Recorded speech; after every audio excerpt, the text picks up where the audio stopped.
الحمد لله الذي علم بالقلم، علم الإنسان ما لم يعلم، وأشهد أن لا إله إلا الله وحده لا شريك له، وأشهد أن محمدًا عبده ورسوله، معلم الخير وهادي البشرية إلى صراط مستقيم، صلى الله تعالى عليه وعلى آله وصحبه أجمعين. سادة الضيوف الكرام والعلماء الأجلاء والقادة المحترمون، السلام عليكم ورحمة الله وبركاته. إنه لشرف لي أن أقف أمامكم اليوم مجتمعين من مختلف أنحاء العالم الإسلامي لمناقشة مسألة في غاية الأهمية: تعليم الفتيات في المجتمعات المسلمة، التحديات والفرص. فأتقدم بخالص الشكر والامتنان لمعالي الأمين العام لرابطة العالم الإسلامي الشيخ الدكتور محمد بن عبد الكريم العيسى حفظه الله تعالى على عقد هذا المؤتمر الذي جمع الأمة الإسلامية لمناقشة قضايا تعليمية. فلا يفوتني أن أرحب ترحيبا حارا نابعا ونستقبل بكل معاني الأخوة الصادقة والحب العميق وعواطف الاحترام والتقدير لمعالي الأمين العام لرابطة العالم الإسلامي حفظه الله تعالى، والوفد المشارك معه في هذا المؤتمر على قدومكم في بلدكم الثاني جمهورية باكستان الإسلامية. كما أنتهز الفرصة لأقدم خالص الشكر والامتنان لبلدنا الثاني المملكة العربية السعودية، أدام الله أمنها واستقرارها ورخاءها حكومة وشعبا، وعلى رأسهم الأسرة الملكية ومقام خادم الحرمين الشريفين الملك سلمان بن عبد العزيز آل سعود، وولي عهده الأمين صاحب السمو الملكي محمد بن سلمان بن عبد العزيز، فأدام الله عليهم الصحة والعافية على مساندتهم لباكستان والأمة الإسلامية كلها ووقوفهم معها في جميع ميادين الحياة. أيها العلماء وسادة الحضور الكرام، التعليم نور يهدي الإنسان إلى الطريق الصحيح، يهدي الإنسان إلى الطريق الصحيح ويخرجه من ظلمات الجهل إلى نور المعرفة.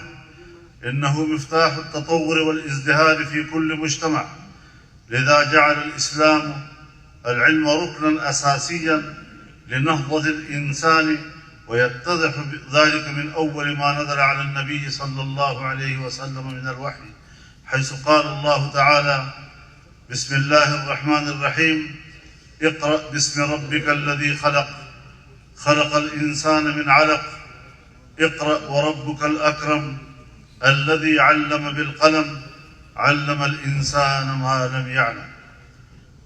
في ذلك الوقت كانت المجتمعات تعاني من انتشار الجهل والفساد والظلم، وكان البشر بحاجة ماسة إلى النور الذي يهديهم، فجاءت أولى رسائل الوحي بآيات تتحدث عن التعليم والقراءة لتبين أن مستقبل أمة محمد صلى الله عليه وسلم مرتبط بالتعليم. ما دامت هذه الأمة متمسكة بالعلم فإن الله تعالى سيمنحها الرفعة والمجد والتقدم والازدهار. ونرى أن العلم ليس خاصا بالرجال فقط، بل هو واجب على النساء أيضا، فتعليم الرجل يعني تعليم فرد، أما تعليم المرأة فهو تعليم بيت بأكمله، ويتضح ذلك في قول النبي صلى الله عليه وسلم: طلب العلم فريضة على كل مسلم. وهناك الأدلة الخاصة على تعليم النساء، فقد بوب الإمام البخاري رحمه الله في صحيحه باب عظة الإمام النساء وتعليمهن إلى آخره. ولقد لعبت المرأة المسلمة بالذات عبر التاريخ الإسلامي دورا بارزا في المعرفة والتعليم، فكانت السيدة عائشة رضي الله تعالى عنها عالمة مشهورة في الفقه والحديث، كما أسست فاطمة الفهرية جامعة القرويين إحدى أقدم الجامعات في العالم، وكانت رفيدة الأسلمية ممرضة رائدة في الإسلام وغيرهم. ولقد تشهد صفحات التاريخ الإسلامي أن المسلمين كانوا قادة العالم حين تمسكوا بالعلم، فقد أبدعوا وحققوا إنجازات عظيمة، ولكن عندما تهاونت الأمة في أمر التعليم سقطت في دائرة الضعف والتخلف، فعلينا أن نعيد بناء علاقاتنا بالعلم ونجعل التعليم في مقدمة أولوياتنا. ولكن مع الأسف الشديد هناك العديد من الدول والمجتمعات الإسلامية التي تواجه فيها المرأة المسلمة صعوبات في الحصول على التعليم لأسباب متنوعة، من غزوات متتالية من قوى العظمى وحروب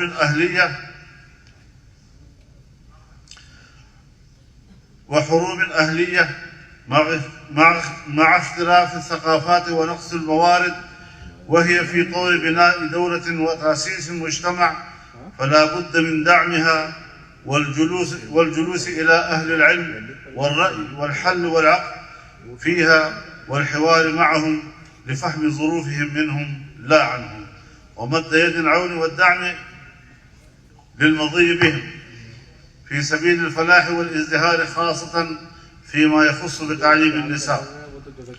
وكذلك اليوم في هذا المؤتمر الكبير، حيث نتحدث من ناحية تعليم المرأة المسلمة في العالم الإسلامي والمظالم فعلينا أيضا أن نرى أن القسوة والمظالم قد انتهت، وأن ابنة غزة لم تحرم فقط من حق التعليم بل من حق العيش أيضا، وانتزع الحقوق منها ومن أبنائها، ونتعرض يوميا لوحشية القصف والعنف والاحتلال الصهيوني. والعالم الإسلامي منظمات الدولية لحقوق الإنسان صامتة.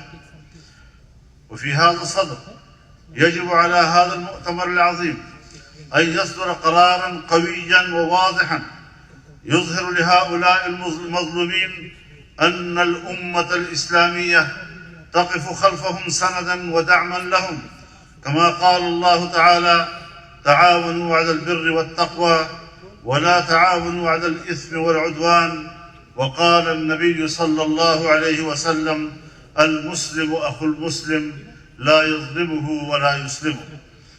اسمحوا لي يا أيها السادة العلماء وأصحاب الرأي والعقل، هناك بعض الأسس غاية الأهمية لتعزيز تعليم الفتيات المسلمات مستقبلا: تطوير برامج تعليمية متخصصة للمرأة، تعزيز المناهج التعليمية لتشمل المواد الدينية والعلمية التي تمكن المرأة من القيام بدورها في الأسرة والمجتمع، تعزيز التعاون بين الحكومات والمنظمات الإسلامية لتمويل المشاريع التعليمية وتقديم المنح الدراسية. وفي الختام أحث جميع الدول الإسلامية على تعزيز التعاون في مجال التعليم، فلنتعاون لتعزيز المعرفة والتفاهم والتعايش السلمي. وأشكر جميع الحضور على حسن الاستماع، كما أخص الشكر لسعادة السفير خادم الحرمين الشريفين نواف بن سعيد المالكي حفظ الله على بذل جهود قصوى جهوده لنجاح هذا المؤتمر وحسن التعاون لنجاح هذا المؤتمر المؤقر. والسلام عليكم ورحمة الله وبركاته. عليكم السلام ورحمة الله. يسرنا أن